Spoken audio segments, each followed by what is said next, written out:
Covid के वही बीच मेरा एक सवाल होगा वृंदा जी, वॉरियर्स इसी हैं, बीच एक मेरा उनके सवाल है बारे में आप वृंदा जी, इसी बीच मेरा एक सवाल है।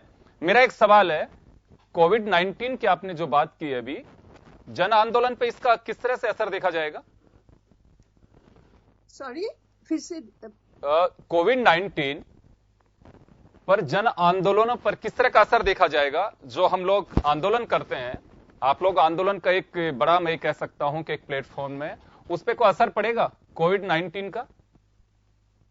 देखिए, कोविड-19 का अभी संघर्ष का भी, आंदोलन का भी, मजदूरों के साथ संबंध बनाने का भी अभी 2 महीने का जो अनुभव हुआ है कि जब आप फिजिकल डिस्टेंसिंग की बात करते हैं, दूर की बात करते हैं, तो निश्चित रूप पर जिस प्रकार के हमारे धरने, संघर्ष, प्रदर्शन होते थे, उसके बारे में नए तरीके हमें देखना पड़ेगा।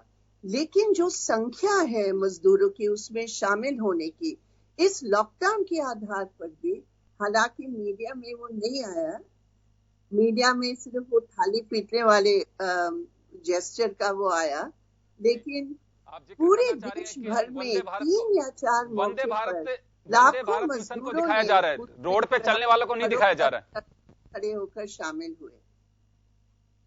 जी। एक मेरा सवाल और है कि ये बात सत्य है कि आप लोग अपनी आइडियोलॉजी के साथ में समझौता नहीं कर रहे हैं। ये बात सही है कि विचारधारा के नाम पर भाजपा और कम्युनिस्ट स्टैंड कर रहे थे एक दौर तक। आप लोगों का आज भी है कि अपनी विचारधारा से आप समझौता नहीं कर रहे हैं। लेकिन दूसरा कड़वा सच ये भी है कि कम्युनिस्ट अपना जनाधार खोते जा रहे हैं। इसको वापसी के लिए क्या रास्ता है? एक्चुअली इंद्र जी, आप माफ करेंगे क्योंकि कुछ डिस्टरबेंस हो रहा है, कुछ और भी आपकी स्टूडियो से यहाँ आवाज आ रही है। तो मेरा सवाल मैम ये है कि आप लोग अपनी आइडियोलॉजी से कंप्रोमाइज नहीं कर रहे हैं, विचारधारा अपनी बनाए रखे हुए हैं, लेकिन कम्युनिस्ट अपना जनाधार भी खोते जा रहे हैं। वेस्ट बंगाल सामने है, वर्षों तक आप लोगों ने राज किया वहां, लेकिन अभी स्थिति यह है कि आप लोग वहां उस महत्वपूर्ण भूमिका में भी नहीं है कि चुनौती दे सकें। देखिए, मैं इस तौर पर सहमत इसलिए नहीं हूँ, जनता ने अपना मतलब 2011 के चुनाव में जनता ने परिवर्तन के लिए वोट दिया था, और अभी 2011 से अभी 2020 में हमारे पार्टी के ऊपर, और विशेषकर शुरुआती 4-5 सालों में बड़ा जबरदस्त दमन हुआ, जिसमें हमें कुछ टाइम लगा अपने आप को पुनर्गठित करने में और जनता के साथ, और जनता ने भी इन सालों में अनुभव किया। मैं ये बिल्कुल विश्वास के साथ, आत्मविश्वास सिर्फ नहीं लेकिन भौतिक स्थिति का जायजा लेते हुए मैं पूरी तौर पर विश्वास के साथ बोल सकती हूँ कि आज जो बंगाल की दयनीय हालत है, जिसमें टीएमसी और बीजेपी बंगाल की जनता को एक फुटबॉल के रूप में समझकर कभी यहाँ मार रहे, कभी उधर मार रहे हैं, और जनता का फायदा होने के बजाय नुकसान हो रहा है, विभाजन बढ़ रहा है, जो कभी भी बंगाल में कोई भी ऐसे कह नहीं सकता था। बंगाल उस समय एकता की प्रतीक थी, जो आज इतना बुरा असर पड़ा। तो मैं ये कह सकती हूँ कि जनता अभी खुद अपने अनुभव से समझकर अभी वाम दलों की तरफ से, सीपीएम के पास, लेफ्ट फ्रंट के पास, और हमारे जितने भी वहां साथी एक साथ मिलकर अभी 20 या 21 पार्टी को लेकर बंगाल के अंदर हम लोगों का एक मोर्चा बन रहा है। तो निश्चित रूप पर जनता हमारे साथ, और हम जनता के पास खड़े होकर इस संकट की घड़ी में काफी हमारा आगे बढ़ने का हमारे पूरी तौर पर संभावना है। और संघर्षों की अगर आप कहें और मोबिलाइजेशन की अगर आप बात करें, तो आज भी बंगाल हमारे पूरे देश में 1 नंबर का है।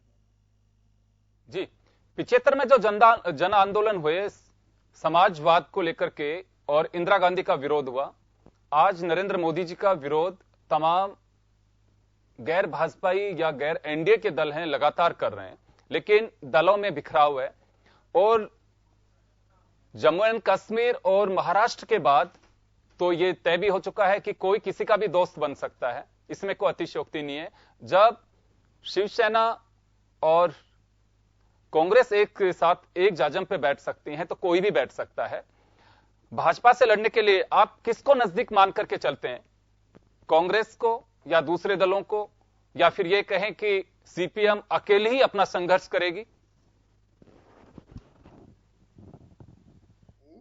हम सभी दलों से मुद्दे आधारित संयुक्त आवाज पार्लियामेंट के अंदर भीतर और पार्लियामेंट के बाहर भी हमेशा हमेशा हम उसकी पक्षधर रहे हैं।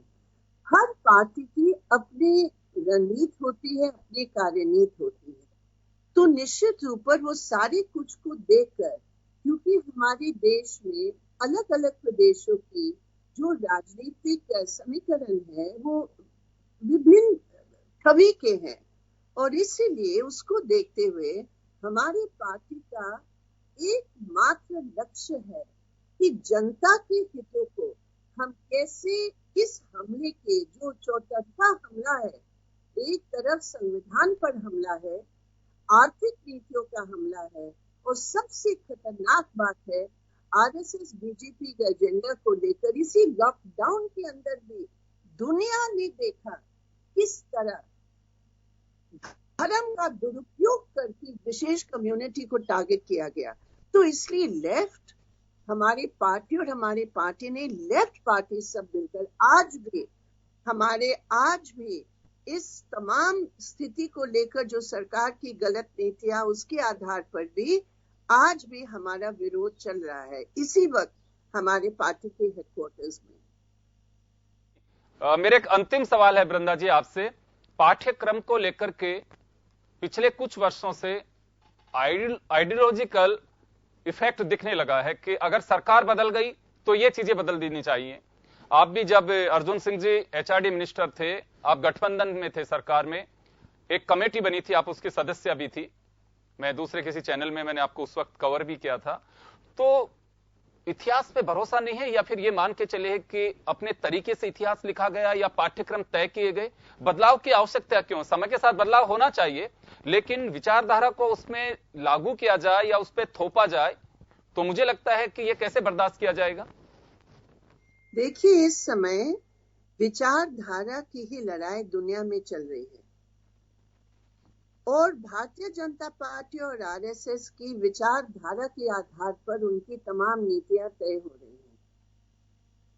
विचारधारा ही आज एक बड़ा संघर्ष का मैदान है कि इस देश की संविधान भी विचारधारा के आधार पर हम मैदान में हैं बचाने के लिए, क्योंकि जो विचारधारा कभी भी संविधान को नहीं माने, वो आज तक उस संविधान के खिलाफ हर कदम उठा रहे। तो मैं गर्व के साथ कहती हूँ, विचारधारा में लेफ्ट स्पष्ट है, लेकिन हमारे लिए कभी भी विचारधारा बाधा नहीं बना है योगेंद्र जी, नेवर, क्योंकि ये विचारधारा है जो बदलते हुए समाज की परिस्थितियों को समझकर हम अपने संघर्षों की आधार और इश्यूज को, हम लोग भी जो नई परिस्थिति होती है उसकी जायजा लेकर ही हम अपने रास्ते को तय करते हैं। तो विचारधारा हमारी शक्ति है, हमारी कमजोरी कभी भी नहीं रही। जी वृंदा जी, समय कम है और आपके साथ मेरी बड़ी जिज्ञासा है, बहुत सारे सवाल हैं जो मैं आपसे करना चाहता था, लेकिन कभी चलिए वक्त मिलेगा जरूर हम आपके साथ में दोबारा रूबरू होंगे। लेकिन आज आपके साथ हम चर्चा को यहीं रोकना चाहेंगे। आपका बहुत बहुत शुक्रिया जो आपने हमारे साथ वक्त दिया, तमाम हमारे सवालों के आपने जवाब दिए, जन टीवी के दर्शकों से आप रूबरू है, उसके लिए बहुत बहुत शुक्रिया। और चलिए जन टीवी कॉन्क्लेव में वक्त हो चला एक छोटे से ब्रेक का, ब्रेक के बाद जल्द लौटते हैं।